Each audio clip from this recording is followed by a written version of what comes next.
বলুন। এই মন্দির 1259 সালে সম্ভবত বড়দের ভট্ট করেছিলেন। এটা পুরী জগন্নাথের মন্দিরের আদলে তৈরি। একই রকম মডেলটা, যতগুলো দরজা এখানে আছে ওখানেও সব ওই 8খানা মতন দরজা রয়েছে। হ্যাঁ, এখানে যেমন ওই শ্রীকৃষ্ণ বিষ্ণুর যে নানা ধরনের রূপগুলো, সত্য, ত্রেতা, কলি, দাপু, এগুলো যে প্রত্যেকটা পর্বের যে বিভিন্ন রূপ, সেই রূপগুলো রয়েছে। এবং মন্দিরটা পরে ওই ভূমিকম্পে নষ্ট হয়ে যায়।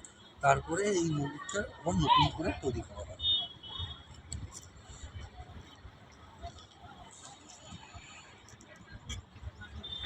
এটা একদম রাজারহাটের মতো কংক্রিটের জঙ্গলে ভর্তি। দেখতে পাওয়া যাচ্ছে বড় বড় টাওয়ার। 8-10 বছর পরে আসলে হয়তো বাকি যেটুকু গাছপালা আছে সেগুলো কেটে এরকম বিল্ডিং হয়ে যাবে। না, তা অবশ্য না, কিন্তু এখানে আমরা টাওয়ারের মধ্যে টুকটুক করে অল্প অল্প সবুজও দেখতে পাচ্ছি একটা সাইডে। আসলে ঝাড়খণ্ড তো মূলত ছোটনাগপুর মালভূমির ওপরে।